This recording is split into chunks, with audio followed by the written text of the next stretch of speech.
Olá, este é o seu programa Reavivados por Sua Palavra, um capítulo por dia, todos os dias, no início da manhã, para você poder sair de casa animado, animada, com histórias bíblicas, com textos bíblicos, para você tomar as melhores decisões da sua vida. É assim que a gente deve começar o dia. Esse é o propósito deste plano de estudos diários da Palavra de Deus, um capítulo por dia. Você pode acessar as nossas redes sociais. No YouTube temos aí o nosso canal, você pode ir lá dar o like, você pode fazer comentários e especialmente compartilhar com os amigos e com as amigas. Também no Facebook, você pode entrar lá, Reavivados por Sua Palavra NT, e fazer o seu comentário, mandar uma foto sua assistindo o programa, dar dicas, sugestões. Nós estamos aqui para ouvir você e interagir desta forma, da melhor forma possível. Muito bem, nós estamos chegando ao capítulo 9 de Atos, passa rapidinho, né? E no capítulo 9 nós temos a história de Saulo, a conversão de Saulo. Saulo já aparece dois capítulos atrás, quando Estevão foi morto, foi apedrejado, e agora ele estava muito animado em poder assustar os cristãos. Ele toma cartas das sinagogas, dos líderes judeus e vai para outras cidades. Ele vai agora para Damasco. E no capítulo 9 conta essa ida para Damasco, mas começa assim, verso 1, Saulo respirando ainda ameaças contra aqueles que eram da seita de Jesus Cristo, do caminho. Saulo tinha o maior prazer em poder resolver esta questão para aquilo que ele acreditava. Ele acreditava no judaísmo, ele acreditava na teologia do Antigo Testamento, podemos dizer assim, mas sem a figura de Jesus. O Messias não tinha vindo ainda na sua mente, ele esperava um Messias libertador de uma outra maneira e agora ele vai ter um confronto com este Messias. Ele sobe na sua montaria, tem mais alguns assistentes, assessores, seguranças e pega a estrada que vai para Damasco. Nessa estrada ele tem a maior experiência da sua vida. Ele tem um encontro com Jesus. Há pessoas que precisam de um chacoalhão mais forte, né? Para poder olhar para cima, para poder abrir a guarda ou baixar a guarda, para que Deus possa falar ao seu coração. E Saulo teve uma experiência destas. Uma luz mais forte do que a luz do meio-dia, do que a claridade do meio-dia, o cegou, o derrubou no chão, e agora ele ouve uma voz. A palavra de Deus vai dizendo que, no verso 4, há uma voz que ele não conhecia, lhe diz: Saulo, Saulo, por que tu me persegues? Era a voz de Jesus. Aqui é bem interessante, ele individualiza. Ele foi buscar este tição tirado do fogo. Ele foi buscar esta pedra não lapidada, que se chamava Saulo. Ele o chama pelo nome. Ele não era conhecido, mas ele conhecia. Assim também conosco, muitas vezes não conhecemos a Jesus, não damos a oportunidade para que ele se demonstre em nossa vida. Não o conhecemos porque não queremos, ou porque não tivemos uma oportunidade, talvez também. Mas ele sempre nos busca, ele sempre está atrás das pessoas, através de uma música, através de um abraço, através de um convite. Então nunca despreze nada disso, porque Deus está procurando você. Se você não o achou ainda, Ele está procurando você e sabe o seu nome. É interessante que ele se identifica aqui com os que eram perseguidos. Saulo, Saulo, porque tu me persegues. Jesus se coloca no lugar de quem é perseguido. Esta é uma mensagem muito bonita para começar esse capítulo 9, né? Porque você nunca está sofrendo sozinho, nunca, nunca, jamais. Ele sabe quem você é, o Senhor sabe quem você é, e o Senhor sofre junto com você. Saulo, toda vez que você estiver fazendo alguma coisa má para um desses meus pequeninos, está fazendo para mim. Essa é a visão de Mateus capítulo 25, né? Se você fez uma coisa boa para um pequenino, para quem não tem voz, para quem não tem condições, você está fazendo para mim. Eu estou junto com as pessoas que não têm, e estou junto com as pessoas que têm também. Saulo, por que você está me perseguindo? Saulo, eu estou me identificando com aquele que está sofrendo. E ele pergunta, na palavra de Deus, ele pergunta imediatamente, quem és tu, Senhor? Quem és tu? Ele não sabia quem era. Quem és tu, Senhor? É uma pergunta honesta, franca, sincera, que deve ser a nossa pergunta também, quando formos abordados por qualquer vicissitude, por qualquer situação. Quem és tu, Senhor?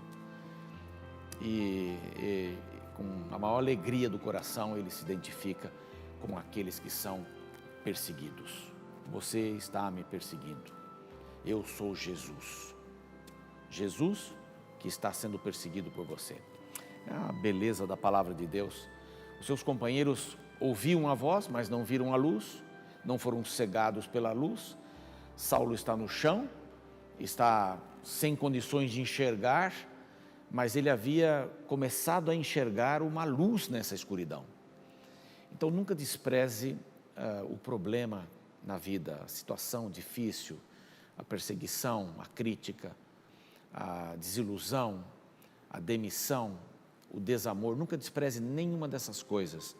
Você poderá enxergar alguma coisa através delas. Por exemplo, uma pessoa que fica desempregada poderá dar um passo extraordinário para montar um negócio próprio. Talvez é isso que Deus queira incentivar você. Na vida a gente vive aprendendo lições e geralmente a gente aprende lições e se fortalece nos momentos mais difíceis. O pinheiro sofre tanto a ação do vento e ele vai se fortalecendo e vai ficando cada vez mais firme e não é levado por qualquer brisa ou qualquer vento. Nós precisamos ter essas coisas na vida, precisamos sair desta área de conforto para podermos crescer. Bom, agora está cego, então ele ouve a voz do Senhor que lhe diz, bom, você vai até a rua direita, lá na casa de Judas e fica lá esperando. Alguma coisa vai acontecer com você. A história continua e agora Jesus chama alguém, Ananias, todos chamados pelo nome, né? Judas, Ananias, Saulo, para mostrar esse interesse e o conhecimento que Deus tem de todas as pessoas. Agora Ananias reluta um pouco, Senhor, o Senhor não sabe o que o Senhor está pedindo para mim.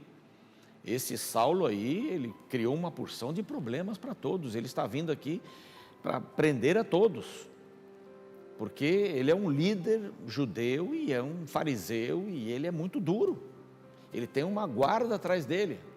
Aí Deus disse, Ananias, só obedeça o que eu estou te dizendo, e ele foi. Chegando lá, depois de 3 dias, encontrou Saulo, sem comer, sem beber. Um bom fariseu ia aproveitar uma situação dessa, né? Para pensar, para avaliar, e o jejum fazia parte. E agora, ao contato de Ananias, ele diz, eu vim em nome do Jesus que você encontrou na estrada de Damasco. Ele me pediu para vir aqui para falar com você. Ele me pediu para orar por você. E orou por ele, como escamas caíram dos olhos. E ele começou a enxergar, mas ele já estava enxergando. Ele estava enxergando esse Jesus que se identifica com os perseguidos. Saulo, Saulo, por que você está me perseguindo, Saulo? Saulo, porque eu sou Jesus, esse perseguido. Ele conheceu esse Jesus na escuridão. A luz brilhou no escuro. E agora ele é batizado. Ananias o batiza. E imediatamente, aí vem aqui o verso 20, que diz, e logo, imediatamente, ele pregava nas sinagogas a Jesus, afirmando que este era o Filho de Deus. Que mudança, hein? Uma mudança extraordinária na vida de Saulo. Ele se tornou alguém dependente do Senhor Jesus, a quem ele perseguia. E ele começou a ser perseguido também, porque aqui neste capítulo aparece a primeira fuga de Saulo, a primeira de uma série de muitas, porque ele pregava nas sinagogas, o primeiro contato com o povo judeu, ele sabia falar bem, entendia bem como chegar ao coração das pessoas, e ele começou a ser perseguido. As pessoas estavam guardando as portas para ver a hora que ele passasse, para poder prendê-lo e matá-lo. Essa era a ideia, matá-lo desde o seu início, ou desde o início da vida de pregador. Então os discípulos lá fizeram uma estratégia e o desceram por um cesto e ele foi embora. Foi para Jerusalém, se encontrar com os outros discípulos que estavam com medo. Barnabé fez um meio de campo para ele poder ser aceito, contou a história dele e então ele pregava, e pregava ousadamente em nome de Jesus, diz a palavra de Deus. Alguém que estava com seu coração nas mãos de Cristo, alguém que tinha sido transformado pelo poder de Jesus, assim como ele pode transformar a sua vida também. O capítulo conta que a igreja crescia e conta 2 milagres de Pedro. Pedro agora começa a ir desaparecendo do cenário de Atos, ele vai até o capítulo 13 e depois Saulo aparece até o final do livro de Atos, são 28 capítulos. A experiência de Saulo vai mexer não só com a igreja, os judeus convertidos em cristãos, mas agora ele abre uma outra porta, Deus através dele abre uma outra porta para os gentios. Nós vamos ver muitas histórias aqui com os gentios. Pedro faz 2 milagres e o capítulo acaba. Que lição importante nós aprendemos hoje? A lição de que devemos estar sempre nas mãos do Senhor. Ele pode fazer o melhor por nós, Ele está procurando cada um de nós. Ele quer ter um encontro conosco, numa estrada para Damasco, de alguma maneira, Ele quer chamar a sua atenção. Então, ao ser convidado por Ele, abra os olhos e conheça o Deus maravilhoso que Ele é. Eu queria orar com você para que Deus nos convertesse nessa manhã, como deve fazer todos os dias.